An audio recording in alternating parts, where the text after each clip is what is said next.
The title of this talk is Heparan-related mucopolysaccharidoses. This talk will be conducted in a question and answer format. And the first question is, which of the following glycosaminoglycans is most harmful to the CNS? A. Hyaluronic acid. B. Chondroitin sulfate. C. Dermaton sulfate. D. Heparan sulfate. E. Keratin sulfate.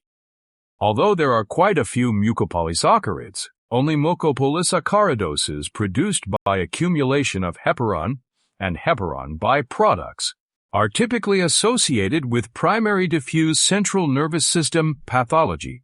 This is so because heparan sulfate accumulation in neurons and glia cells leads to neuraminidase 1 deficiency and aberrant sialylation of glycoproteins, sphingolipid enzyme deficiency, and accumulation of GM2 and GM3 gangliosides, misfolding of proteins leading to tau and amyloid beta dysfunctions, and mitochondrial dysfunction leading to energy depletion and neuronal death. The answer is D. Next question. Which of the following statements is not true? A. Glycosaminoglycans and protoglycans are the same substance.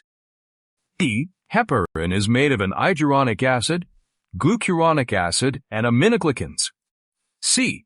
Heparinase cleaves tetrasaccharides from glycosaminoglycans chain.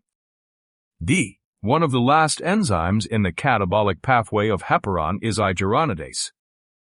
Mucopolysaccharides, or glycosaminoglycans, are a long chain of saccharides. The saccharides are arranged in groups of 4. Each tetrasaccharide is made of 2 distinctive disaccharides. Each saccharide is made of a sugar and an aminosugar. These compounds are also referred to as glycans and aminoglycans, hence the term glycosaminoglycans. The long chain of tetrasaccharides attaches at one end to a protein, which is referred to as the core protein. The most proximal tetrasaccharide is called the protein link region. The protein link region tetrasaccharide is different from all other tetrasaccharides in the chain. The tetrasaccharide furthest from the protein core is called the terminal tetrasaccharide. Here I have miniaturized and simplified the structure. Glycosaminoglycans in nature are not standalone structures. Many come together, anchored by the core protein, forming a centipedes-like structure. The core protein itself has an anchoring region that attaches to a backbone of hyaluronic acid, a non-sulfated glycosaminoglycan to which other core proteins join in with their corresponding attached glycosaminoglycans. The glycosaminoglycans are not shown in this figure. The whole complex is called proteoglycans. Now, let's enlarge the link region of the glycosaminoglycan and do the same with the terminal tetrasaccharide. Now let's look at heparin. The amino acid forming the core protein of heparin is mostly serine. The linking saccharide consists of a combination of xylose and galactose. The terminal tetrasaccharide consists of 2 aminoglycans, which are glucose-based, and 2 glycans consisting of 2 different uronic acids. In this frame, you can see some of the elements that form heparan sulfate. And now a cartoonish representation of heparan sulfate. The elements constituting heparan sulfate are 2 different types of uronic acids, glucuronic acid in dark yellow and iguronic acid in pale yellow, and 1 aminoglycan, N-acetylglucosamine in bright green. Sulfonic acid is also an important element of heparan sulfate. In the bottom half, you can see that heparan sulfate is made of 1 iguronic acid, 2 N-acetylglucosamine, and 1 glucuronic acid with sulfonic acids in each saccharide. It is important to notice that, unlike in most test books where the intermediate uronic acid in heparan sulfate is an iguronic acid, in this cartoon the intermediate uronic acid is a glucuronic acid. I have done so to highlight that one of the last enzymes involved in the catabolism of heparan sulfate is beta-glucuronidase, which hydrolyzes beta-glucuronic acid from glucuronide conjugate. If it had been represented as iduronic acid, then the enzyme needed to accomplish the separation of the last uronic acid would have been an iduronidase and not a glucuronidase. In this frame, I have emphasized the presence of sulfonic acid in each saccharide. Now I will go on to illustrate 3 other glycosaminoglycans relevant to our discussion. One of them is dermatan sulfate. Dermatan sulfate is a tetrasaccharide formed by repeating disaccharides made of uronic acid alternating with an aminogalactose. As I did when illustrating heparan sulfate, and for the same reason, the intermediate uronic acid is represented as glucuronic acid. The second glycosaminoglycan is chondroitin. The repeating disaccharide consists of glucuronic acid and N-acetylgalactosamine. And the third one is keratin sulfate, which is constituted by repeating galactose and N-acetylglucosamine. So, the answer to this question is D. One of the last enzymes in the catabolic pathway of heparan is beta-glucuronidase. Next question. Which of the following statements is not true regarding the catabolism of heparan sulfate? A. All enzymes involved are hydrolases. B. The end products are saccharides and sulfates. C. Adding acetyl is a step in the catabolic pathway. D. Saccharides with attached sulfonic acids cannot normally exit the lysosomes. Heparinase, an endoglycosidase, splits the tetrasaccharide units from the glycosaminoglycan, thus freeing heparan. As you see illustrated here, heparan sulfate, once cleaved, undergoes orderly catabolic changes brought about by 8 lysosomal exoenzymes, 7 hydrolases, and 1 transferase. We will consider each enzyme action as a step. The purpose of these steps is to remove sulfonic acid and nitrogen-hydrogen bonds from the saccharide units. Saccharides with sulfonic acids or nitrogen-hydrogen bonds cannot normally exit the lysosomes. We will now proceed to describe the 8 steps required for the catabolism of heparan sulfate. Step 1. Iduronate 2-sulfatase cleaves sulfonic acid from the iduronic acid, producing a tetrasaccharide with sulfonic acid in only 3 saccharides. Step 2. Alpha-L-iduronidase cleaves the terminal iduronic acid, yielding a trisaccharide with a sulfonic acid in each saccharide. Step 3. Heparan N sulfatase cleaves sulfonic acid from the nitrogen-hydrogen bond at the first N, acetylglucosamine, yielding a trisaccharide with a nitrogen-hydrogen unit in its last saccharide. Step 4 is an unusual one. Heparan N-acetyltransferase, also called acetyl coenzyme, a alpha-glucosamine acetyltransferase, attaches an N-acetyl on the nitrogen-hydrogen unit from where the sulfonic acid was just cleaved, yielding a trisaccharide now ready for cleavage. Step 5. N-acetyl alpha-glucosaminidase cleaves the distal acetylglucosamine, yielding a disaccharide. Step 6. Glucuronate 2-sulfatase cleaves sulfonic acid from the glucuronic acid, yielding a disaccharide with only 1 sulfonic acid. Step 7. Beta-glucuronidase cleaves the glucuronic acid, yielding a single saccharide with a sulfonic acid. Step 8. N-acetylglucosamine 6-sulfatase cleaves sulfonic acid from the last N-acetylglucosamine, thus releasing the last saccharide, which, as you know, is an acetylglucosamine. Overall, the catabolic process of heparan sulfate yields 4 sulfonic acids that leave the lysosome and enter the general cellular sulfate pool to be reused for sulfate conjugation, reaction, or excreted. It also yields 1 iguronic acid, 1 glucuronic acid, and 2 acetylglucosamine. They enter the general carbohydrate metabolism pool. In this frame, I have rearranged the position of the catabolic pathway of heparan sulfate. Now I have added the relevant segments of the catabolic pathway of dermatan sulfate in relation to heparan sulfate, and the chondroitin catabolic pathway segments that are related to the catabolic pathway of heparan sulfate, and finally the keratin sulfate pathway segments that are related to the catabolic pathway of heparan sulfate. This chart will be used repetitively in the future to indicate the impact of heparin enzyme deficiencies on other aminoglycan pathways that share the same enzymes. There is no need to go further into it now. So, the answer to this question is A. Next question. Which of the following statements is not true regarding the numerical classification of mucopolysaccharides? A. It goes in order from 1 to 9, but 5 and 8 are missing. B. It correlates with the order of the steps needed for heparan catabolic pathways. C. Sanfilippo syndromes are alphabetically labeled. D. It is based on the order the enzymes were discovered for each mucopolysaccharidoses. The current classification of mucopolysaccharidoses is confusing.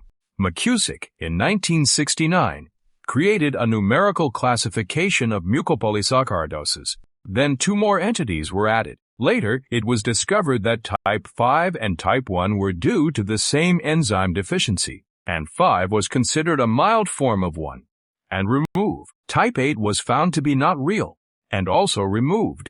So, currently we have a numerical mucopolysaccharidosis classification with missing numbers.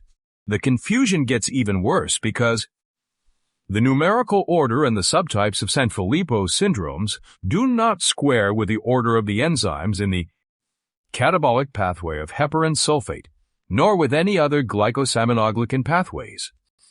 As you will soon see, here we have the catabolic pathway of heparan sulfate.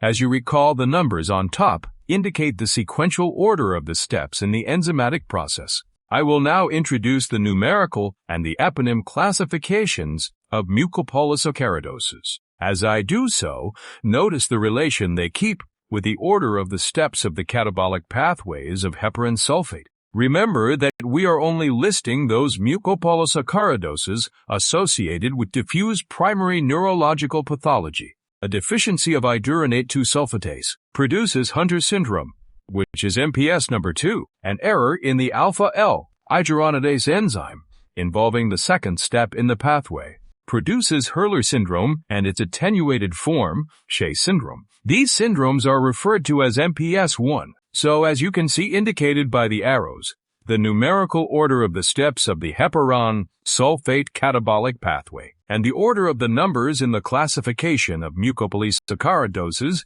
is switched. An error in step 3 produces Sanfilippo A, or MPS 3A.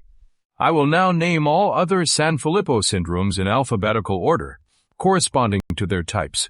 An error in step 5 produces Sanfilippo syndrome type B, or MPS 3B. An error in step 4 produces Sanfilippo syndrome type C, or MPS 3C. An error in step 8 produces Sanfilippo syndrome type D, or MPS 3D. And an error in step 7 produces Sly syndrome, or MPS 7. So, as you can see in this cartoon, the alphabetical order of the types of Sanfilippo syndrome is not in accordance with the steps of the catabolic pathway of heparan sulfate. B, being further in the branch than C, is asking C why he is not by the side of A, and C is answering that he is first because his enzyme was found first. And D is asking why if he is a 3, 6, and 7 are before him. So, the answer to this question is B. Next question. Which of the following mucopolysaccharidoses is not associated with significant primary diffuse CNS pathology? A. Sanfilippo syndrome. B. Hurler-Shea syndrome. C. Sly syndrome. D. Morquio syndrome.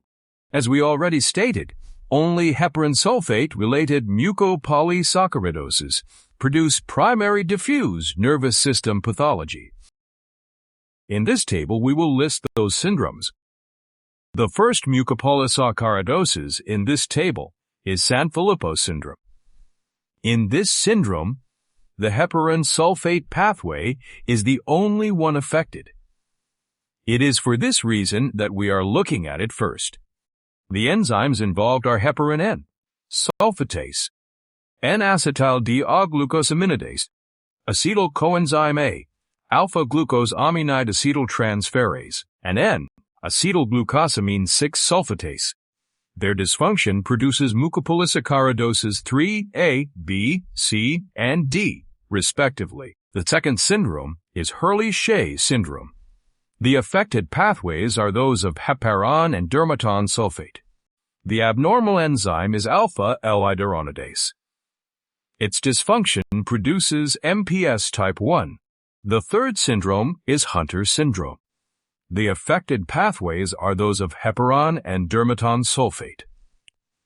Just as in Hurley-Shea syndrome, but at a different level in their catabolic pathways. The dysfunctional enzyme is iduronate 2-sulfatase. It produces MPS 2. The fourth syndrome is Sly syndrome. The affected pathways are those of heparan, dermatan, and chondroitin. The enzyme affected is beta-glucuronidase. It produces MPS type 7. The only condition listed as a possible answer in the current question, not yet mentioned, is Morquio syndrome. Morquio syndrome type A results from the lysosomal accumulation of glycoconjugates derived from keratin sulfate and chondroitin 6-sulfate. Morquio syndrome type A is due to a defect in the gene encoding galactose 6-sulfatase. Morquio syndrome type B results from the lysosomal accumulation of glycoconjugates derived primarily from keratin sulfate.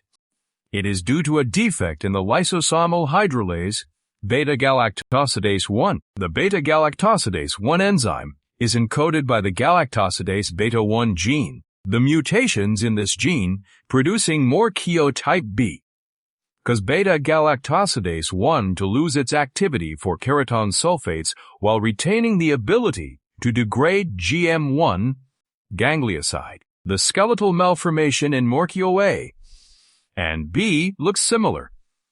They consist of dysostosis multiplex. Systemic involvement can cause significant morbidity, which includes corneal opacities, hearing impairment, respiratory compromise, and valvular heart disease. It is important to stress that patients with Morquio syndrome are difficult and risky intubations. Due to a short neck, prevertebral glycosaminoglycan-laden soft tissue thickening, and occipital cervical instability. Neurological manifestations are due to secondary CNS involvement, the most frequent being spinal cord compression, often due to vertebral collapse. So, the answer to this question is D. Next question. Which of the following pathological changes is not characteristically found in patients with heparan-related mucopolysaccharidoses? A. Fibrous gliosis in the thalamus. B. Dilatation of the perivascular spaces in the white matter. C. Neuronal swelling in the cerebral cortex. D. Loss of cerebellar granular cells. I hope you recognize this table.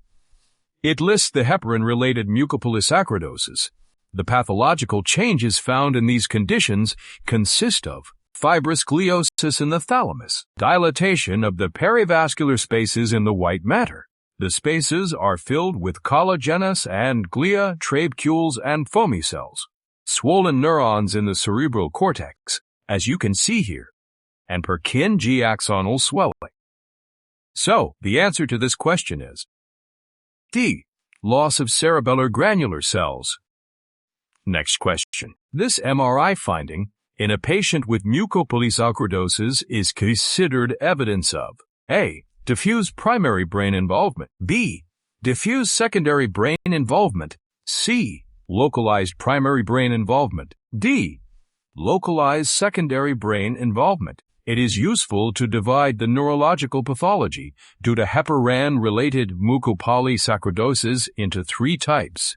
Those occurring as a consequence of diffuse primary brain involvement, diffuse secondary brain involvement, localized brain, spinal cord, and nerve pathology secondary to complications. We will first address primary brain involvement. Early on in the course of mucopolysaccharidoses, primary diffuse brain pathology, even in the presence of global developmental delay, may be accompanied by a normal MRI of the brain. The most characteristic brain MRI finding in patients with mucopolysaccharidoses is enlarged perivascular spaces, as you see in this sagittal view. And in this transverse view, sometimes they are most prominent at the corpus callosum or at the thalamus. We also see in these patients white matter changes with bilateral ventriculomegaly or with asymmetrical ventriculomegaly, brain atrophy, and ultimately severe brain atrophy is often seen. Diffuse secondary brain involvement in patients with mucopolysaccharidoses is the result of communicating hydrocephalus due to the accumulation of mucopolysaccharides in the meninges, blocking the Pacchioni corpuscles. The third type of involvement are localized brain, spinal cord, and nerve pathologies due to complications because of glycosaminoglycan accumulation. In this group we have stroke, in this case due to right MCA occlusion due to accumulation of glycosaminoglycans in the vessel wall, spinal cervical cord compression due to localized accumulation of glycosaminoglycans in perivertebral ligaments, or spinal thoracic cord compression due vertebral collapse. Accumulation of glycosaminoglycans in the sclera can produce thickening of the sclera and compression of the optic nerves, leading in this case to optic nerve atrophy in one eye and papilledema in the other. Accumulation in the carpal tunnel can lead to medial nerve hourglass-like constriction. So, the answer to this question is D. Localized secondary brain involvement. Next question. What determines the severity of diffuse primary brain involvement due to heparan-related mucopolysaccharidoses? A. Amount of heparan accumulated. B. Duration of exposure. C. Type of heparan derivatives accumulated. D. All of the above. MRI of the brain, except very early in the course of the disease, is probably the most consistent and objective way of judging the presence and severity of diffuse primary involvement. The severity of primary diffuse cerebral involvement relates to heparin and heparin derivatives and depends on three major factors. Factor number 1 is the amount of heparan and its derivatives accumulated. This factor can be corroborated analyzing the rare Shea syndrome and the less rare Hurler syndrome. Both are produced by alpha-L iduronidase activity deficiency. Both accumulate the same substances, heparan and its immediate derivative, and dermatan and its immediate derivative, but the amount accumulated depends on the iduronidase activity present. This is an MRI of a patient with Hurler syndrome. There is significant pathology. Patients with Hurler syndrome have very low or no enzyme activity. Thus, a large amount of accumulated glycosaminoglycans. This is the MRI of a patient with Shea syndrome, which looks minimally abnormal. Patients with Shea syndrome have more enzymatic activity and less accumulation of glycosaminoglycans than patients with Hurler syndrome. The second factor is the duration of the exposure. These three MRIs are from two different patients with Sanfilippo syndrome type A. The first two are from the same patient. The MRI at 18 months was normal. The MRI at 12 years showed some atrophy. The MRI at 44 years is very atrophic. The third factor is speculative because no direct experimental data are available on the subject. This factor considers the impact of the accumulation of different heparin compounds. I will explain. Here I have introduced the catabolic pathway of heparan. A deficiency of iduronate 2-sulfatase will block the first step in the catabolic pathway. Thus, the accumulated compound will be just a tetrasaccharide with 4 sulfonic acids, which will produce a certain degree of brain damage. But if the involvement occurs at a different step in the pathway, let's say if N, acetyl-alpha-glucosaminidase deficiency is present, which blocks the 5th step, then the major accumulated compound will be a trisaccharide. Therefore, it makes sense to think that the degree of damage will be different depending on the type of accumulated substances. So, the answer to this question is D. All of the above. Next question. Hyperactive and aggressive behavior is most seen in patients with A. Hunter syndrome, B. Shea syndrome, C. Sanfilippo syndrome, D. SLI syndrome. Neurological manifestations of mucopolysaccharidoses may be detected at different ages, yet it is usually the general manifestations that accompany mucopolysaccharidoses that alert the physician as to the possibility of a neurodegenerative disorder. These manifestations, which are the general symptoms of these disorders, will be addressed in later questions. But for now, we will restrict our discussion to the neurological manifestations. Independently of the presence or absence of general symptoms, neurological manifestations of MPS are seldom present at birth.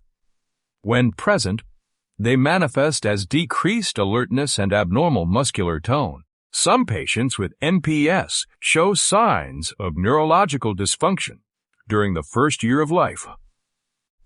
Neurological manifestations in this age group consist of a slow rate of milestone acquisition, then regression, followed by decreased level of alertness and spasticity.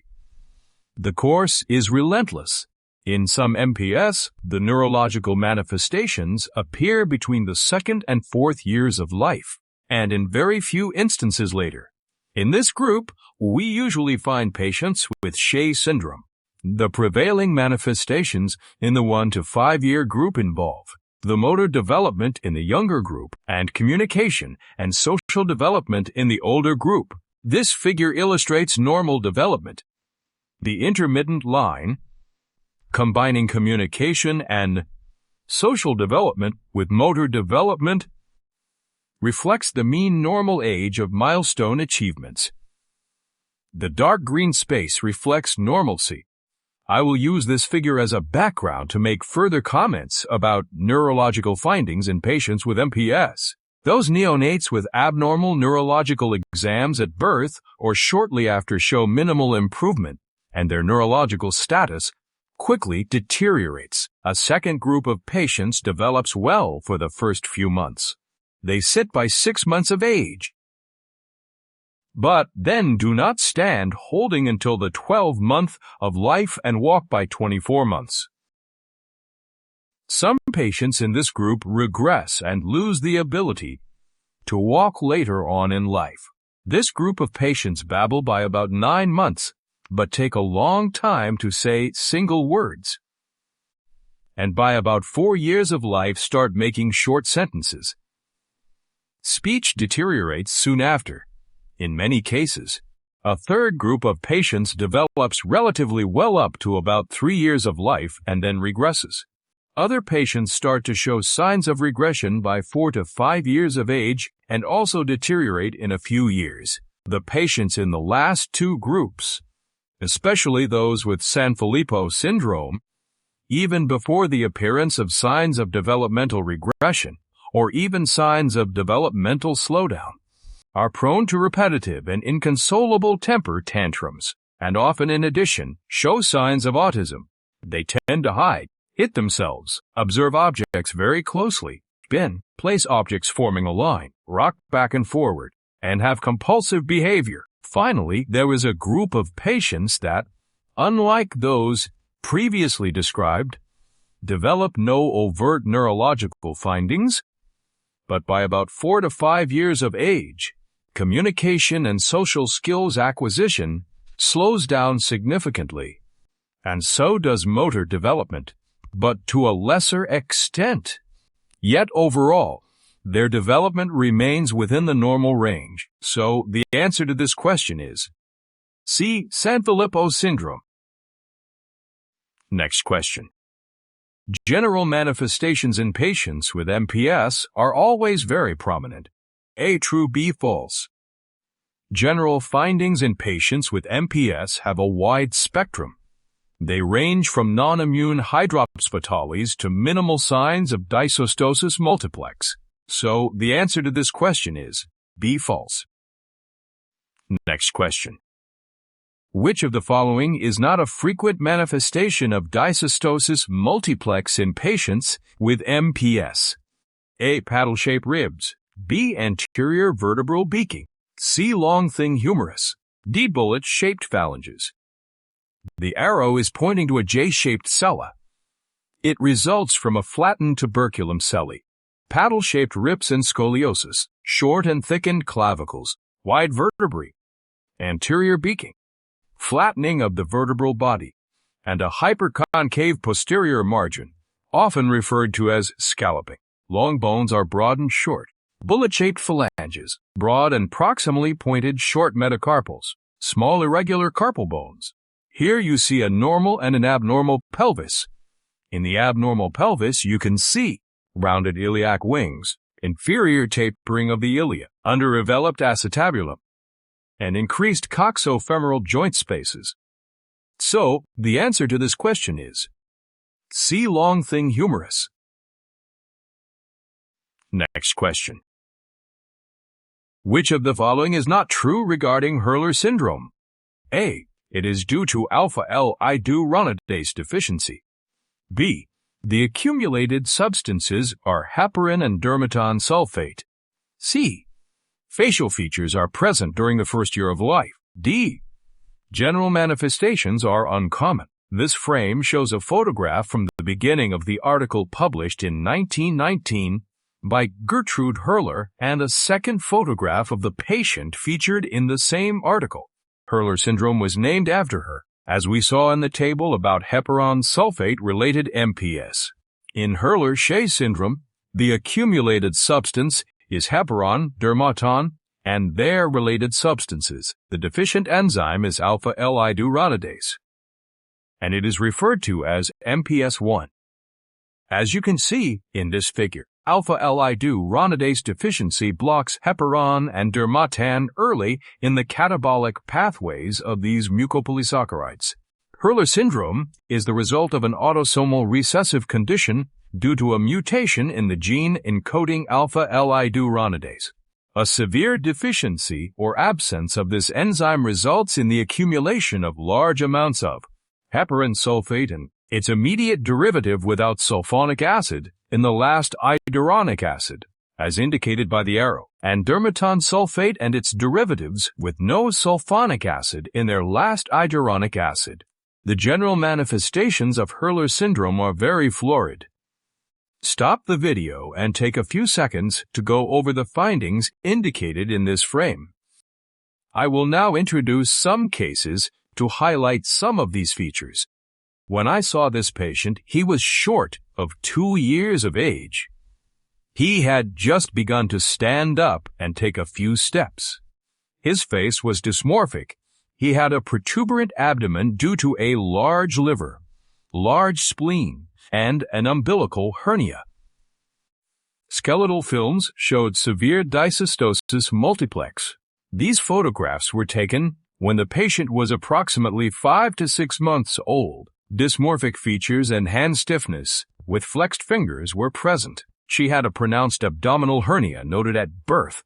She was developmentally delayed. Her MRI showed evidence of communicating hydrocephalus and white matter disease around the ventricles, but mostly over the frontal regions. In addition, patients with Hurler syndrome may show enlarged peривascular spaces, especially in the corpus callosum, as seen in these MRIs. In this case, we can see dysmorphic facial features, macroglossia, and corneal cloudiness, more on the right than the left. This is another patient with Hurler syndrome.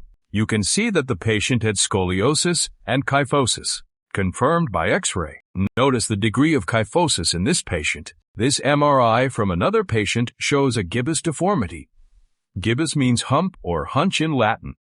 It is due to the collapse of the anterior segment of a vertebra, leading to a sharp angle kyphosis and spinal compromise. Other consequences of glycosaminoglycan accumulation are enlarged epiglottis, hearing loss due to middle ear involvement, retinopathy manifested by disc edema in the absence of evidence of increased intracranial pressure has also been reported in patients with Hurler syndrome. The peripheral blood of patients with Hurler syndrome often shows peculiar lymphocytes with clear cytoplasmic vacuoles filled with coarse, metachromatic granules. This finding is called the Alder-Riley anomaly. Alder-Riley bodies are more noticeable in bone marrow aspirations.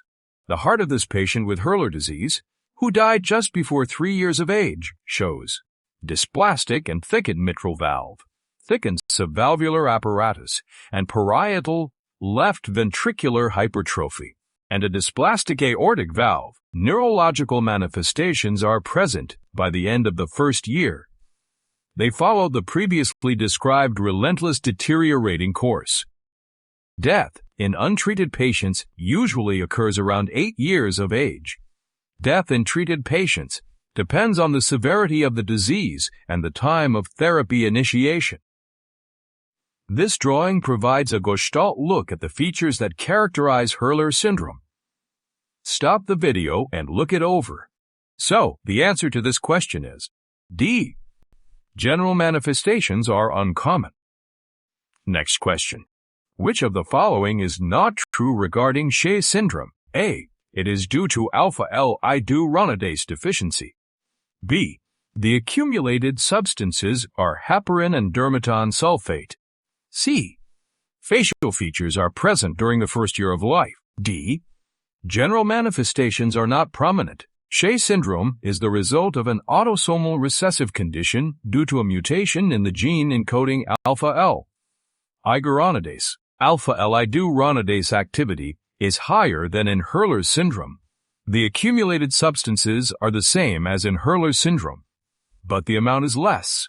Among patients with low alpha-L-iduronidase activity, Hurler syndrome is more often diagnosed than Shea syndrome, but they are both the end of the spectrum of the same disease. This is the typical history of a patient with Shea syndrome. A 5-year-old boy presented with prominent chest, clavicle, and scapulae. Restricted movements in his large joints and neck were noted.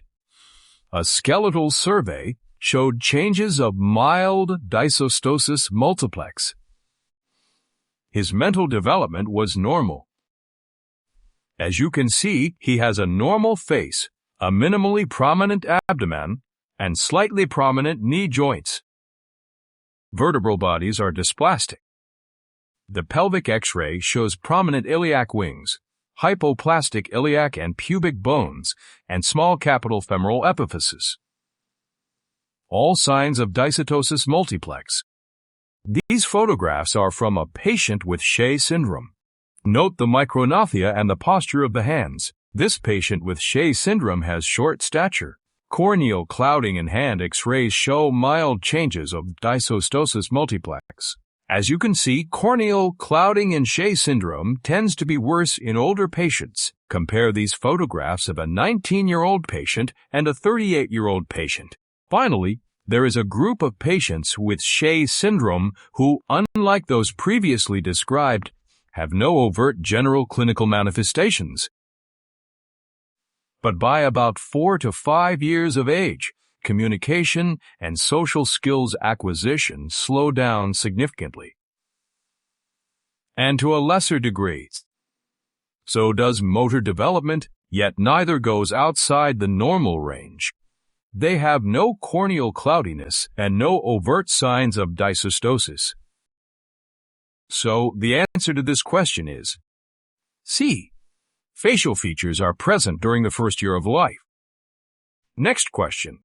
Which of the following is not true regarding Hunter syndrome? A. Corneal clouding is generally not present. B.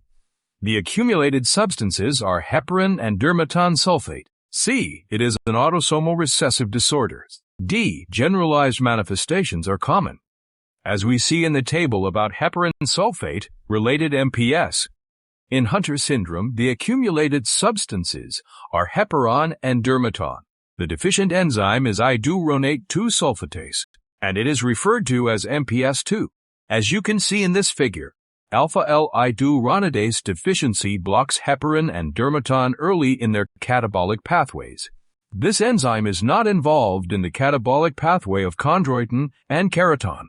Patients with Hunter syndrome, also called MPS 2, are good hunters because they usually do not have corneal clouding. The gene encoding iduronate 2 sulfatase, the deficient enzyme in this condition, is on the X chromosome. The deficient gene produces an accumulation of the sulfate-related tetrasaccharides, heparan and dermaton. It is obvious from this family portrait and genetic map that Hurler syndrome is carried by the mother and passed on to some of their sons. Yet rarely, XX females can have Hurler syndrome due to skewed X chromosome inactivation of the paternal gene or other complex mutations. The severity of the phenotype in females seems to depend on the individual mutation and the degree of skewing of X chromosome inactivation. The clinical manifestations of Hunter syndrome are very similar to those seen in Hurler syndrome, but of a milder severity. 3 noticeable exceptions to this rule are no corneal clouding, more severe joint stiffness, and more frequent carpal tunnel syndrome. Here you can see the evolution of the facial features in a patient with Hunter syndrome. In this patient, dysmorphic facial features were not present at 6 months of age, somewhat present by 9 years, and very marked at 30. These are photographs of a 14-year-old boy with Hunter syndrome. Note the coarse facial features, sustained flexion of the fingers, and the limited ability to raise his arms. These photographs are from an 8-year-old boy with Hunter syndrome. You can see his facial features and the stiffness of his arms. And here, pebbling of the skin. This is another patient. You can see the typical facial appearance and pebbling of the skin here. And here, skin pebbling is pathognomonic of Hunter syndrome. This is a photograph of a patient with Hunter syndrome. Notice the large abdomen. In this frame, you can see the same patient. Notice the typical facial features, macroglossia and abnormal teeth position. Radiological examination revealed a thick skull, vault, and a J sella. Wide vertebral bodies in the lumbar region and anterior beaking of the lumbar vertebrae, as well as proximal narrowing of the metacarpal bones. This is a genetic map with the arrow pointing to the proband. Now, to the younger brother who was also affected. These are photographs of the younger brother. Notice the abnormal posture, large abdomen, umbilical hernia, minimally dysmorphic facial features, and prominent tongue. Fundi in patients with Hunter syndrome may show optic nerve atrophy in one eye and papilledema in the other. Optic disc pathology may be related to scleral thickening, producing optic nerve compression. Cerebral white matter abnormalities and enlarged peravascular spaces may be present.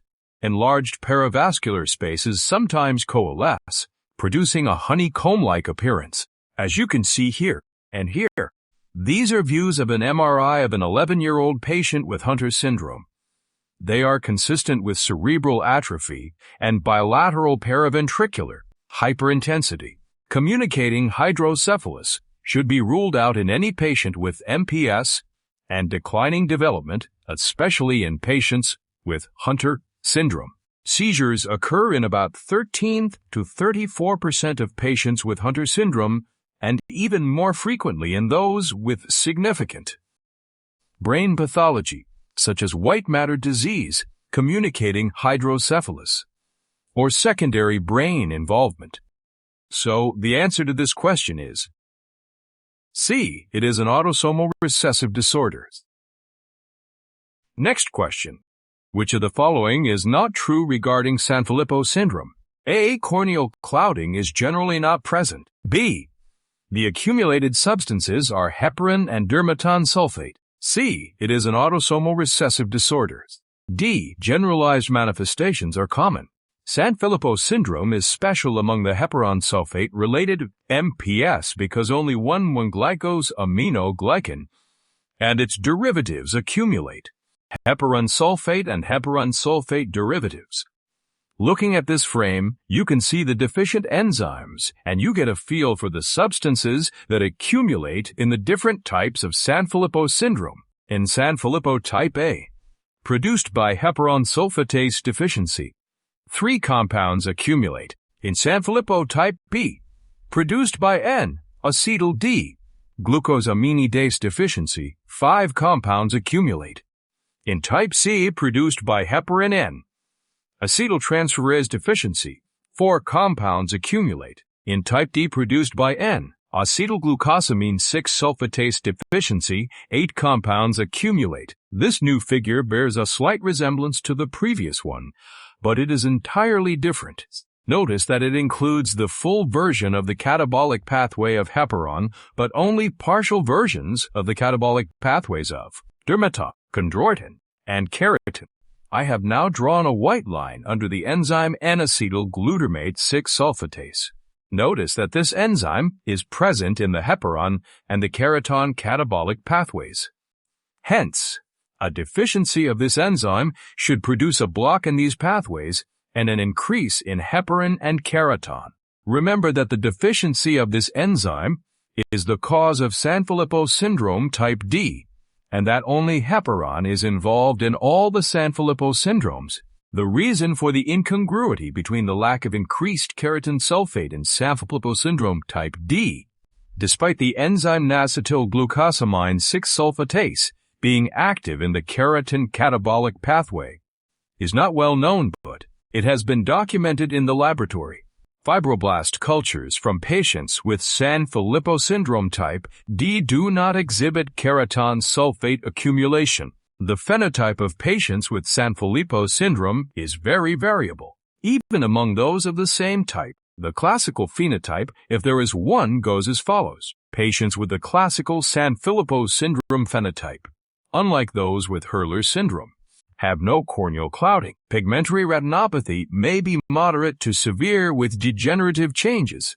Hepatosplenomegaly is minimal. There is no carpal tunnel, no claw hands. Dysostosis multiplex is minimal. Macroglossia is not a feature. Umbilical hernias are infrequent. Joint stiffness is much less severe than in Hurler or Hunter syndromes. Upper airway pathology, otitis media, hearing loss, and respiratory infections are relatively frequent. So, the general manifestations in the classic type of Sanfilippo syndrome are milder than the ones we find in patients with Hunter and Hurler syndromes. Facial features are slightly coarse but can be very distinctive. This frame shows the evolution of facial features in patients with Sanfilippo syndrome type A. Notice the difference between the facial features and expression at 5 and 6 years of age. Also, notice the size of the eyebrows in the different photographs. These are photographs of a patient with Sanfilippo syndrome type B. Again, check the size of the eyebrows and facial features. These photographs are from a patient with Sanfilippo syndrome type C. They were taken at 12 and 14 years of age. And these are photographs of a patient with Sanfilippo syndrome type D. These photographs are of another patient with Sanfilippo syndrome type D. I hope that you have noticed the size of the eyebrows in the previous photographs. I have found this most emblematic of the classic presentation of Sanfilippo syndromes. The size of the eyebrows reminds me of Groucho, one of the Marx brothers. So, we have looked at the facial features of Sanfilippo syndrome in patients with the classical presentation. Now, we will do the same regarding neurological manifestations. There is significant variability in the time at which the first neurological manifestation is detected, even in those patients with the classical presentation. There is a pre-symptomatic period that may last for about a year, or longer for 3 to 4 years, regardless of the duration of this pre-symptomatic period, weeks or months, before overt neurological manifestations appear. The behavior of these patients changes for the worse. Persistent uncontrollable tantrums, mild autistic behavior, and sleep problems make their debut. This is followed by overt evidence of communication and social development regression, loss of motor abilities, swallowing difficulties, and spasticity. Generalized seizures may occur during this period. These MRI reflect the evolution of brain changes that occur over time in patients with Sanfilippo syndrome type A. These are some of the MRI images of a 28-year-old patient with Sanfilippo syndrome type A. Brain atrophy is present in all the images. Enlargement of the Virchow-Robin spaces are present in 3 of the images, indicated by the magenta arrows. The corpus callosum is thin. These images belong to a patient with Sanfilippo syndrome type B.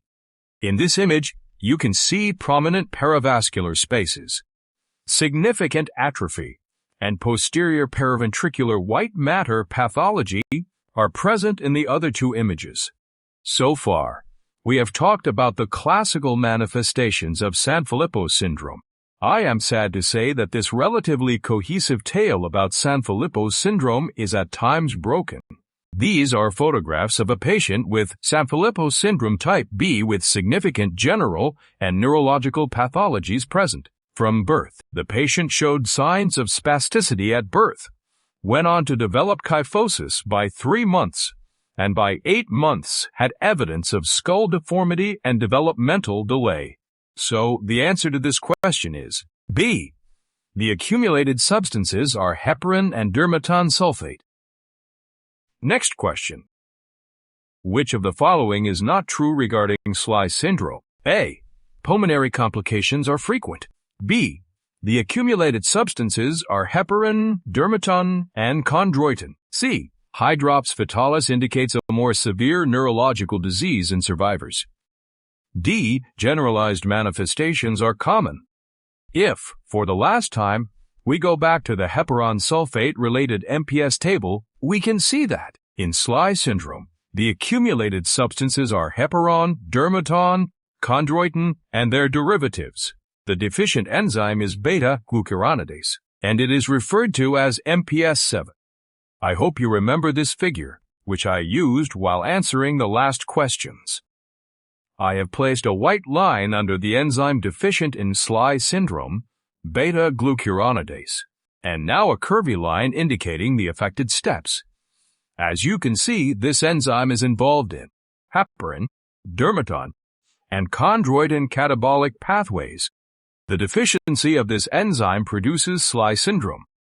The spectrum of general manifestations occurring in SLE syndrome is very wide, ranging from non-immune hydrops fetalis to minimal hepatosplenomegaly and minimal dysostosis multiplex.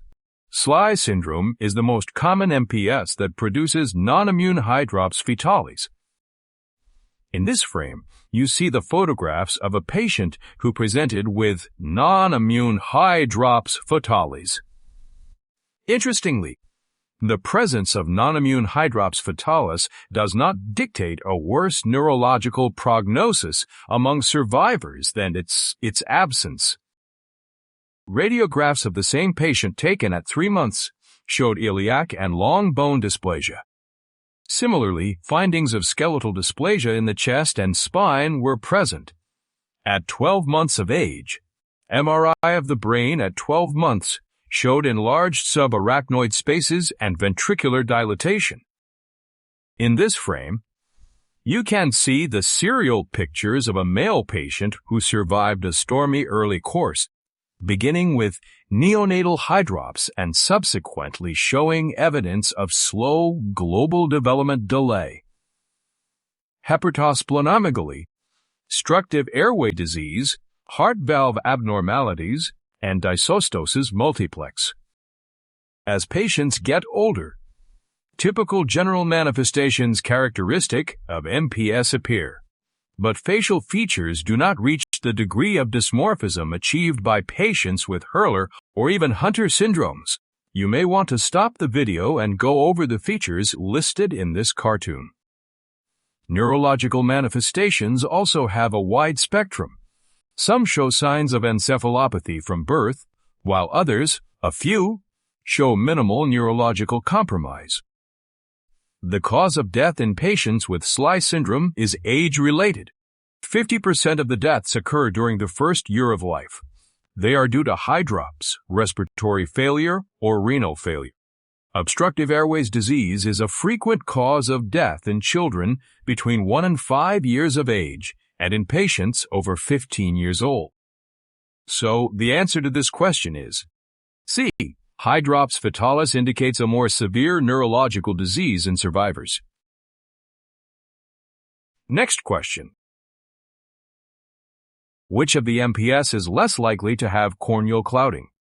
A. Hurler syndrome. B. Shea syndrome. C. Maratox-Lamy syndrome. D. Hunter syndrome. In this frame, you can see at a glance the likelihood of corneal clouding in the different MPS. Corneal clouding is very frequent in patients with Hurler-Shea syndrome and in Maratox-Lamy syndrome. Maratox-Laniemi syndrome is a condition due to the accumulation of dermaton resulting from aryl sulfatase B deficiency. It may involve the central nervous system only secondarily due to obstruction of the Pacchione corpuscles and communicating hydrocephalus, or in a localized fashion.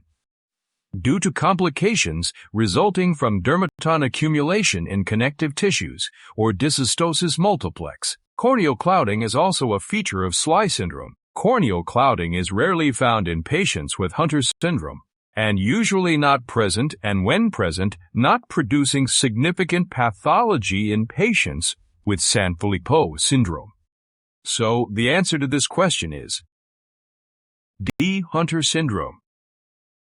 Next question. When you suspect Hurler syndrome, the best approach is to get genetic testing immediately. A. True, B. False. The diagnosis of Hurler syndrome or any other MPS is best achieved through a three-step sequence. The first step is to determine if the amount of glycosaminoglycans is elevated in the urine. Normally, urine has no significant amount of glycosaminoglycans. In Hurler syndrome, once the lysosomes get full of GAG, the GAG leaks to the cytoplasm and from the cytoplasm to the interstitial space, or the lysosome travels to the edge of the cell and releases its content into the interstitial space. Then to the blood and ultimately the urine. In the urine, we can perform a qualitative test called Berry spot test. This test relies on a drop of urine on special paper. If the spot turns blue, no significant GAG. If purple, significant GAG. A qualitative test, which relies on the same principle, but the reaction between GAG and the reagent is measured using spectrophotometry, or using liquid chromatography tandem mass spectrometry, the later preferably for the reasons apparent when looking at this table, but costs more. It is important to stress that GAG are also elevated in patients with multiple sulfatase deficiency and in mucolipidosis 2 and 3, and that a negative urine test does not rule out the possibility of MPS. Hence, if clinical suspicion is high, further tests are warranted despite a negative urine test. The second step is analyzing enzyme activity. This can be done in using leukocytes, the usual preferred method, or cultured fibroblasts. Fibroblast cultures are preferred in patients with very low white cell count if repeated assessment is anticipated, or in cases when leukocyte assays yield borderline values. The third step consists of genetic confirmation. Genetic confirmation is important for phenotype clarification, carrier testing, and family planning. Mutation analysis can be carried out by amniocentesis at 16 weeks and chorionic villus sampling at 12 weeks. Enzyme analysis can be carried out in cultured amniocytes. So, the answer to this question is B. False.